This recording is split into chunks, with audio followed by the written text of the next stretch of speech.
Предливия Ханс. Ма малкия или големия? Знаеш ли кой е големия предлив Ханс? А малкия? Ако малкият е трабанчето, кой е големия? Варбург. Варбург. Не си чувал за Варбург? Двутактови коли. Виждала си ги. Wartburg 1.3. Виждала си ги, нали? Прилична ладина съм. Не, нищо общо. Двутактови коли. Up front is a 1.3-liter inline 4, and down below is a 4-speed manual transmission. Now, I am super excited to be driving this car for very obvious reasons. I don't know what it is. You probably don't know what it is. Знам. I'm excited to share that with you today. I've done some pretty extensive research as well as talk to the owner. This is such a cool piece of just history. And those are my favorite kinds of vehicles to share with you. If you would like to share... Копале, от кога не съм виждал Варбург някъде по улицата? Would like to share your own little piece of history with me, you can head on over to my website. But let's get back to the Wartburg 1.3. I don't Копале, колко грозна кола. normally talk about the history of a vehicle right off the bat. I normally leave that for the final thoughts segment, but I Колко грозна кола е това. Това е било S-класта на комунягите. Не, Волгите и Чайките. Ама те са само за тия, които са по-равни от другите равни. think this car deserves its own moment to explain what the heck it is. The Wartburg 1.3 was built in East Germany from the late 80s into the 90s, even after the Berlin Wall fell. For Тя е нова кола, аз мислех, че е пак от 70-те. those of you unfamiliar with the Berlin Wall, after World War II, the Allied powers split up Germany into 4 quadrants. Britain, France, and the US ended up combining theirs pretty soon after, but Soviet Russia held on to theirs and made it communist rule. However, the people of East Germany didn't really like this, so they started fleeing in large numbers. This angered the Russians, and so they built a giant wall separating the country, forming West Germany and East Germany. Психопати.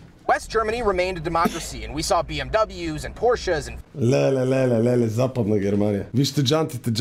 Леле.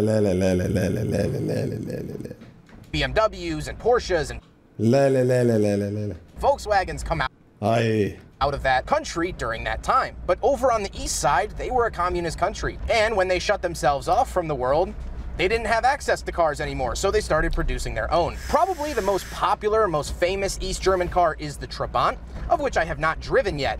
But another Копале, Трабанта, каква кочинева кола е. East German car was this, the Wartburg 1.3. This was for your doctors, lawyers, За парата, дами и господа. high-up people, because it was actually a 4-cylinder, 4-stroke engine as Чакай, как е четири тактов? Винаги съм мислил, че е двутактов. opposed to the 2 strokes that came before it. This was just below the Volgas, so not quite super luxury car, but this was certainly higher end than the Trabants that the average person would be able to get. Now, Леле. interestingly enough, this was actually built after the Berlin Wall fell, and even after Germany was H4. reunited in late 1990. This has a December of 1990 build date because things hadn't fully transitioned back to Western culture, and they didn't want to unemploy everyone at the Wartburg factory, so they just kept making these until they ran out of parts, and that ran well into 1991, even when Germany was reunified. So this is a post-Berlin Wall Wartburg, which is a crazy thing to be driving. Let's get back to that drivetrain. The 1.3 liters Копале, погледни го колко е семпло. actually sourced and built under license from Добре бе, с така разположен двигател предно предаване ли е? Варбургите предно предаване ли са? Volkswagen. There is a little badge on the valve cover, basically the communist group that built the automobiles.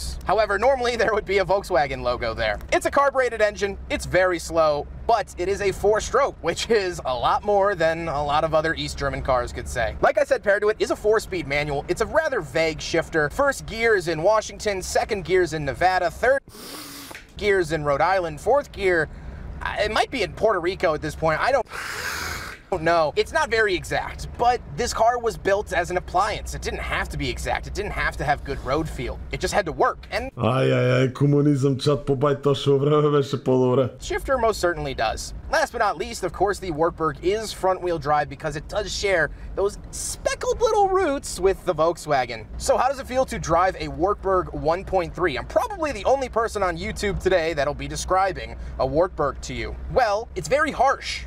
It's not cute and cuddly around the edges. The suspension utilizes your spine, the engine utilizes your sense of smell, and overall it's rather a harsh automobile. I definitely wouldn't invite one of these to the neighborhood cookout, but again, that's not its purpose. Visibility is actually really good. Can't imagine it has any rollover protection. And Steering is actually decently light, so I guess I'm not complaining in all regards. With that stuff out of the way, let's talk about the interior because we have some even more quirks in here to talk about. Well, in 140 на километража. front of me I have two, if you can call it, two gauges.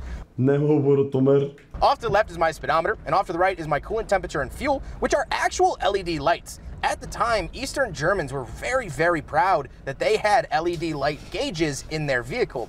So much so that these actually earned the nickname that roughly translate to Mickey Mouse movies, because these lights would change and shift while you drive, and to them it looked like a movie. To the left and right, I do have some buttons around the gauge cluster. So to the left, I have my headlights and my fog light switch, and off to the right, I have my hazards and rear defrost. On the steering wheel, I just have the Wartburg logo, which is a famous castle in Germany of which this car is named after. I do also have a horn on the end of my turn signal stalk, of which I love that. I love it, love it, love it. To the left of me, I have sort of a climate control vent thing. And then moving out of the door, this is your latch to get in and out. So you pull this knob out a little bit and then move it backwards to open the door. Very, very interesting. I also do have, of course, the crank for the window, but also I don't have any door locks. The only way to lock the front doors of the Wartburg are from the outside. Now, some people have speculated that this was to save money on interior locks. Some people have speculated that it makes it easier for the East German police to get into your vehicle if they need to. I'm not totally sure the reasoning, but there are no interior door locks for the front doors of the Wartburg 1.3. Moving into the center, I do have a non-factory radio. This radio was actually put in when this vehicle was sold in Hungary later on. Although it is a Ferrari, so the first Ferrari here on the Shooting Cars channel is actually a Hungarian radio. Down below, of course, we do have the ashtray, gotta have that, and our climate controls. There's no AC optioned here in the Wartburg 1.3. Not really sure what the arrows mean, but here they are. Then ако не знае как работи такава духалка, малко е за теб. Moving down the center console, I have a little cubby space and the shifter. The shifter looks straight out of like a Mack truck or a semi truck, which I think is a little interesting. I have the handbrake down below, and I don't have any cup holders, meaning the Wartburg 1.3 fails the big freaking bottle test. I can't imagine that was very high on their priority list. Then we gotta talk about the seats. The seats are very heavily sprung. They are very bouncy and not very comfortable when you first sit in them, but once you grow to be in here, they're fine. They really remind me of like my 1931 Ford Model A's seats.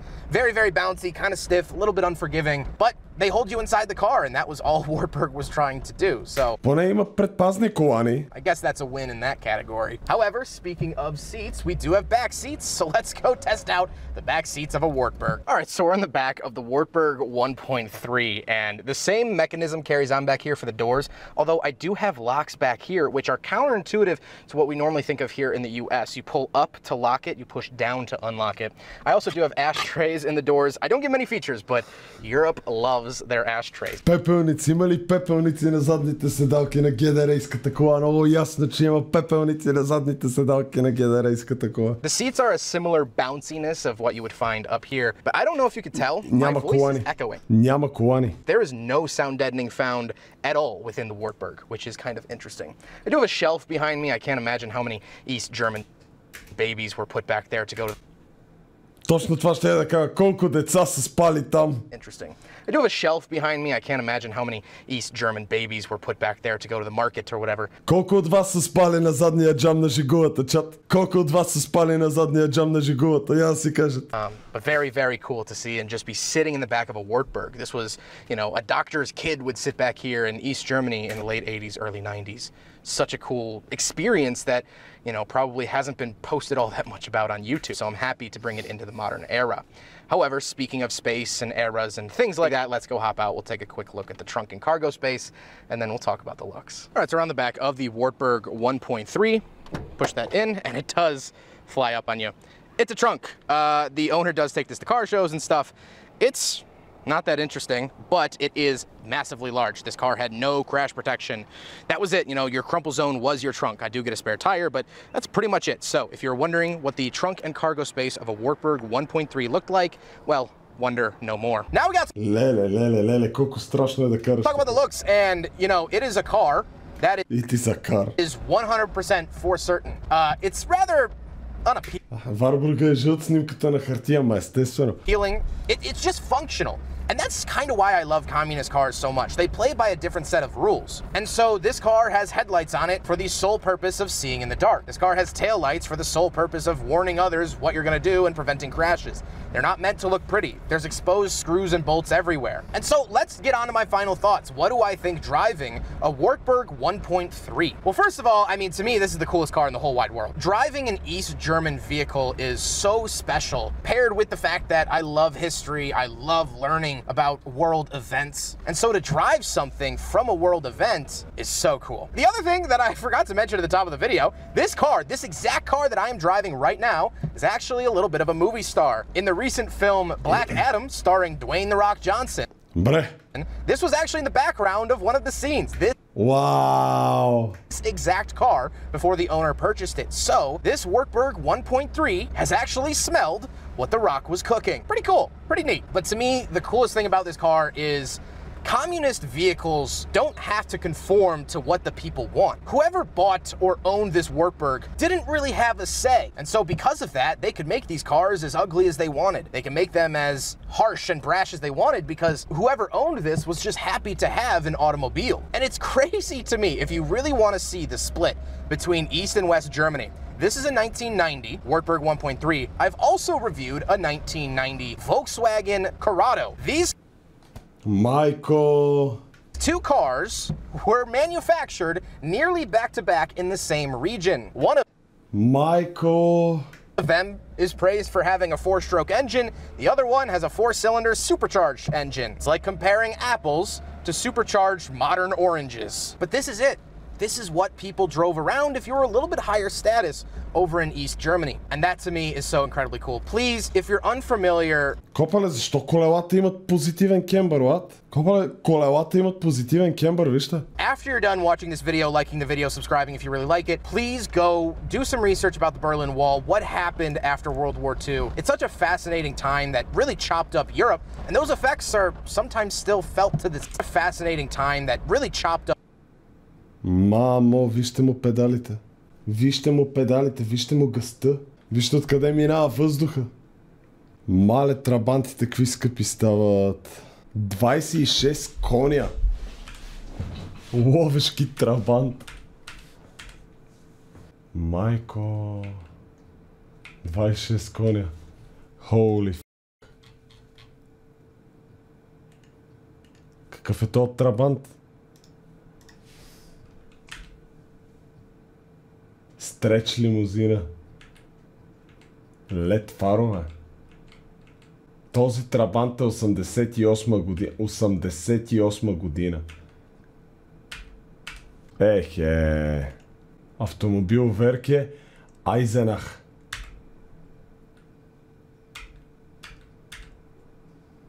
Мамо.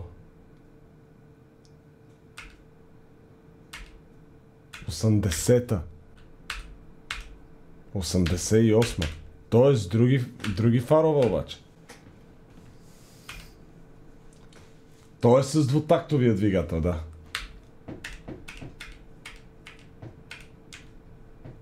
Кожа по вратите. Какво има в багажника? Аха! Я да видим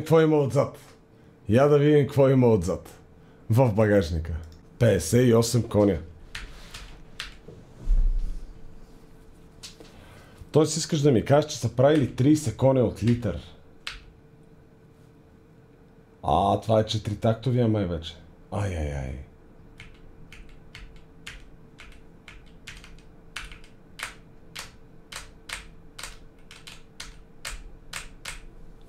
Мале.